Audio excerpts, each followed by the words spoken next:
So now we're going to get into more detail with the E2 reaction. Because of the two mechanisms, the E1 and the E2 is by far the more complex reaction and has a lot more things that we need to sort of keep in mind as we're considering this reaction. And so the first and one of the most important things about this reaction is the orientation of the leaving group and the hydrogen.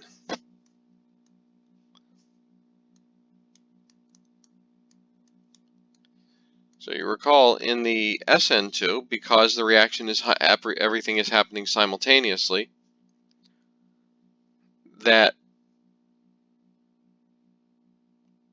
we needed a specific orientation between the nucleophile and the leaving group. Well, the same thing is true in an E2. We need a very specific orientation now, not for the nucleophile, but for the hydrogen that's being removed and the leaving group that's being lost. And that orientation is that they must be either syn-periplanar to each other, and that's actually fairly rare, or anti-periplanar.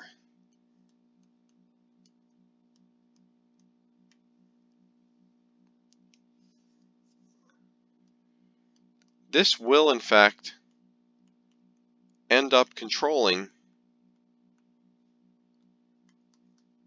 the EZ stereochemistry in the product.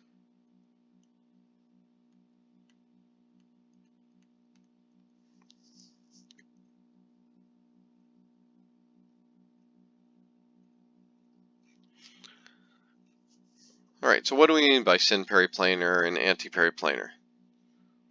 Well, in case you've forgotten, if you think back to Newman projections, if you think back to butane, for example,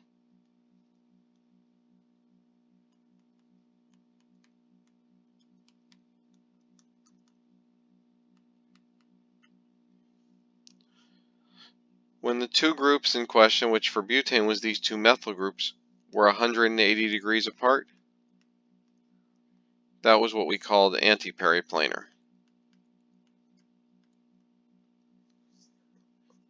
So in an elimination reaction, that's what we need,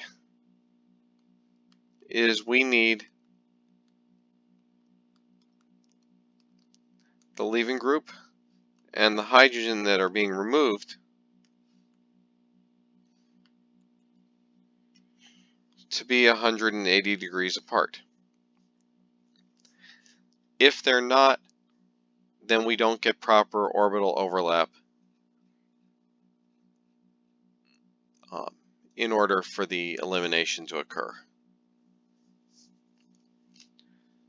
Syn-periplanar, you may recall, is the opposite of the anti-periplanar.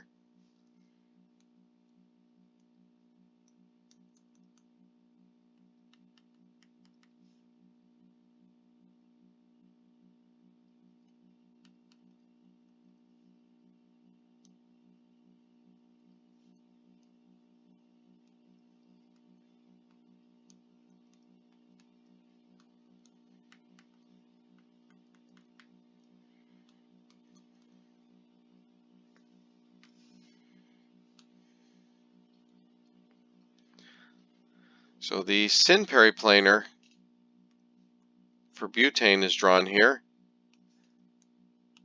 And if you recall, that's when the two groups are 0 degrees apart. And so we would be looking at the same thing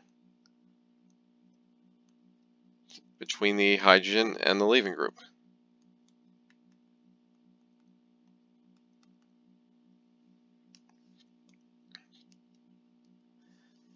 So why is this type of elimination rare? Well, because as you can see, it requires us to have an eclipsing interaction between the hydrogen that we're removing and the leaving group. And while this type of situation can and does happen in very, very specialized and specific situations, overall, it is pretty rare.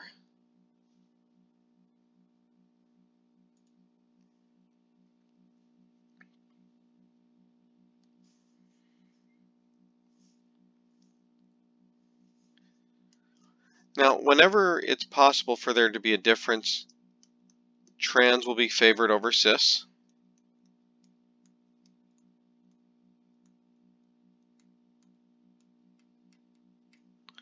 Why is that? Well, before we really get into the why, let's look at what happens. So if you take an alkene and you add acid to it, we know that under the right conditions, aqueous acid can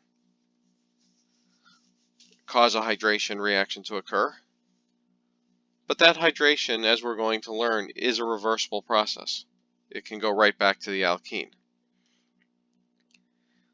And so if you add acid to an alkene, typically heat it up and just let it go back and forth and equilibrate, with something simple here like 2-butene, you end up with about a 3-to-1 preference for the trans alkene.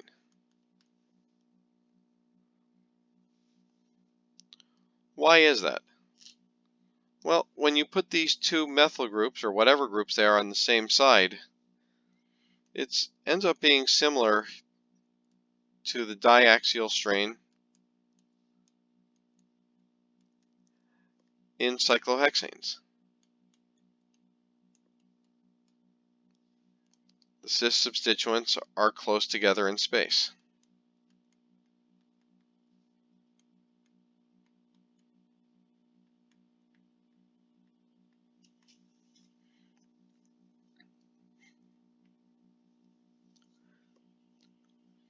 So from a steric point of view, the trans is more stable. And so in almost every case, if we have the option to form a cis alkene or a trans alkene, the trans ends up being favored.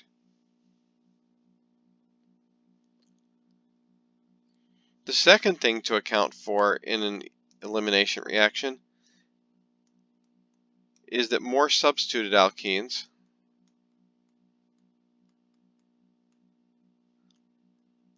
are generally more stable than less substituted ones.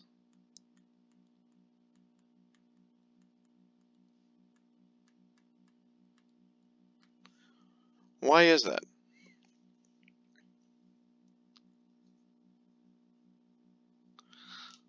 Well, the first issue is one that we've talked about in the past, and that's the idea of hyperconjugation.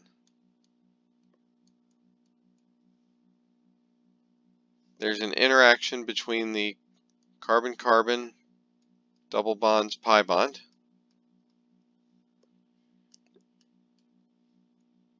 and the CH sigma bond. And so the more substituents we have,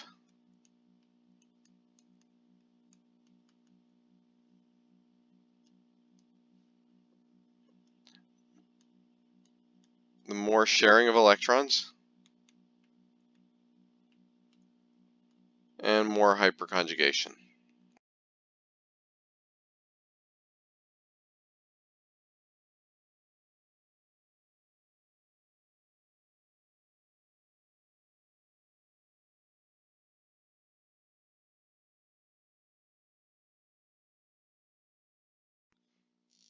So in other words, as the carbon-carbon pi bond shares its electrons with the carbon-hydrogen bonds, the more of those bonds that we have, the more of this sharing that can take place. And the more of that sharing that can take place, the more stability we get.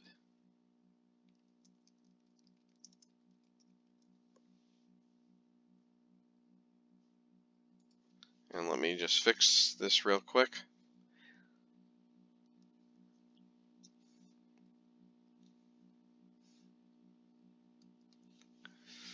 It's the sigma electrons of the CH bonds that are sharing with the pi star electrons of the carbon-carbon double bond. And if you recall, this is exactly the same thing that we saw with carbocations. Carbocation was an empty p orbital,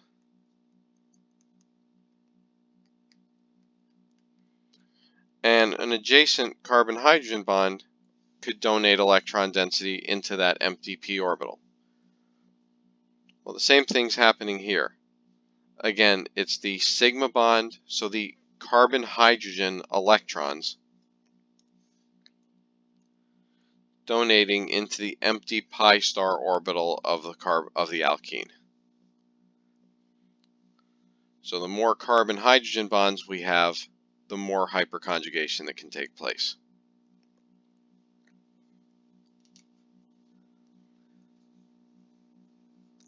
The other reason that more substituted alkenes are generally more stable is due to bond strength.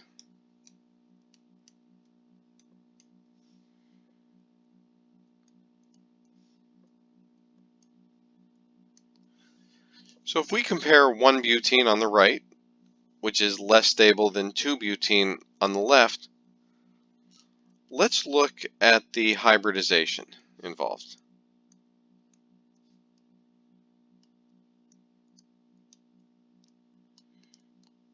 Now, there's going to be a lot of similarities.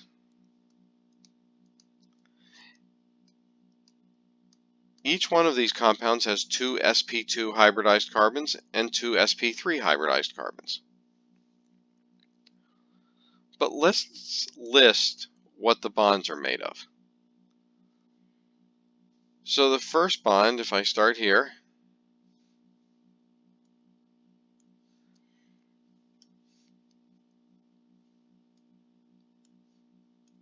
is between an sp3 and an sp2 carbon. The second bond is between 2 sp2 carbons, and then the bond at the top right is between an sp2 and an sp3. Now, if we look at 1-butene, again starting here at the bottom left,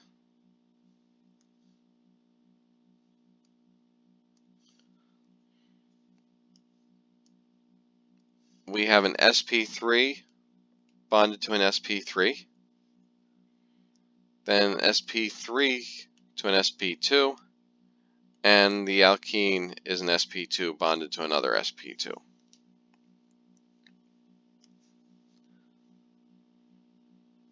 So, how do those compare? Well, each one of them has an alkene, so 2 sp2 carbons bonded to each other. That's the same. Each one also has an sp3 bonded to an sp2, so that's the same. But 2-butene has another sp2 bonded to an sp3 compared to an sp3 bonded to an sp3. Why does that matter? Well, sp2 bonds, or sp2 orbitals, recall that they have more s character,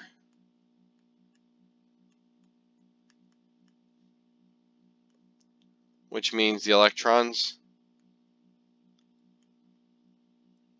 are tighter to the nucleus,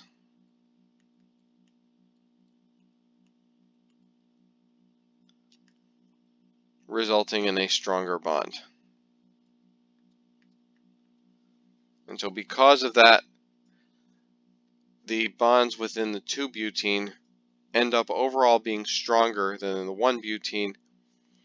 And so when we combine both the issue of bond strength as well as hyperconjugation, 2-butene is more stable.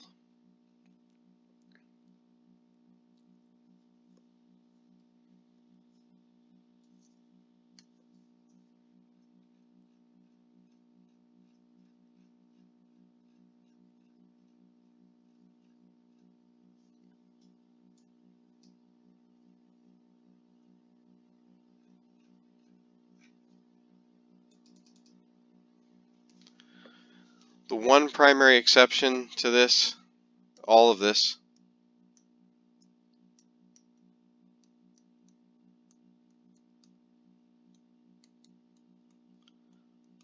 are cycloalkenes. And primarily this is an exception to the cis-trans issue. Why is that? Well, if you have a cycloalkene less than 8 carbons, it can only be cis.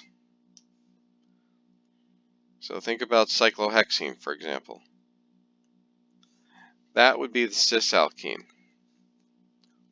And if you'd like to check this, go ahead and get out your model kit and build cyclohexene. And you'll see that the way that it naturally forms, it ends up cis. At the same time, try drawing it trans, or putting the model together trans.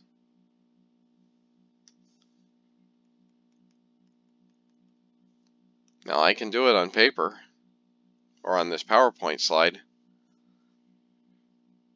but trust me, and go ahead and try it. See if you can put it together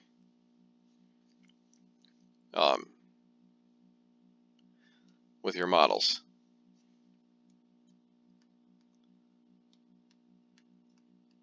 And what you should find is that there's just no way that you can connect those two ends to each other. At least not without breaking one of your models.